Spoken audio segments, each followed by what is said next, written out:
này cái lầm làm toàn cái chê thì đây ca đồng chạm bên tập bắn năng ai được châu là nghĩa tranh đêm toàn cái chê không biết á lại nào được lại nào đây ta che toàn tới thơ mạch chỉ vật dương miền chấm này đắng miền thừa cam co khi tập bắn năng ai ông mong thơ ca ơi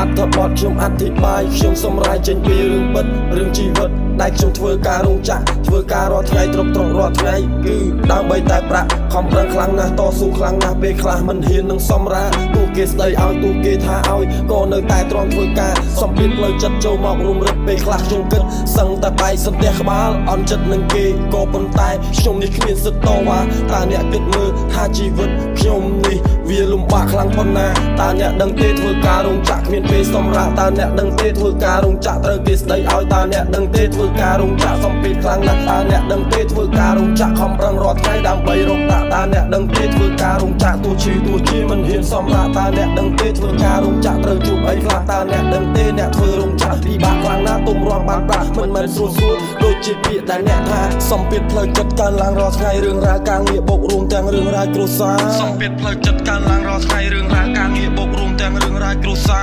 រ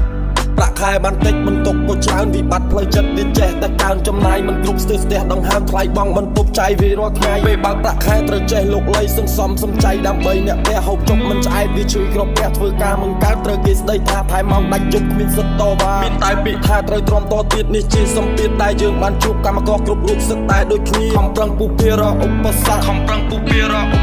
នេះជារឿងពិតអ្នកធ្វើរោងចក្រជប់ទុកលំបាកគ្មានអ្នកណាដឹងត្រូវតែខំប្រឹងពុះភាខ្លួនឯងនេះជារឿងពិតមិនមែនរឿងកំ ប្លែងត្រូវប្រឹងខ្លួនឯងគ្មានអ្នកមកជួយជួបទុកលំបាកដេកយំមិនដល់ពួយគ្មានអ្នកមកជួយត្រូវជួយខ្លួនឯងចឹងហើយជីវិតយើងត្រូវប្រឹងប្រែងពុះពីខ្លួនឯងដើម្បីអនាគតពុះពីខ្លួនឯងដើម្បីអនាគតនិយាយទៅមើលអ៊ីខ្ញុំសែនរន្ធត់គាត់ប្រឹងអត់ធ្មត់ខំមាត់ធ្វើការដើម្បីបានប្រាក់យកជួយគ្រួសារថ្លៃបង់សាលានិងថ្លៃកូនរៀនហូបចុកមិនគ្រប់ខំប្រឹងព្រឹកព្រៀងទោះជួបជួបភ្លៀងនៅតែបន្តធ្វើការរោងចក្រគេដៀលថាមិនល្អនៅទ្រាំត្រដោនៅតែធ្វើការទោះបីមេជេប្រើពាក្យធ្ងន់ធ្ងរយ៉ាងណាគ្មានសិទ្ធិតវ៉ាស៊ូស្រក់ទឹកភ្នែកនេះជារឿងពិតមិនអាចប្រកែកស៊ូស្រក់ទឹកភ្នែកនៅក្រៅម៉ាស៊ីនស៊ូស្រក់ទឹកភ្នែកនៅក្រៅម៉ាស៊ីនចង់ឲ្យគេដឹងពីបាននឹងបរិយាយ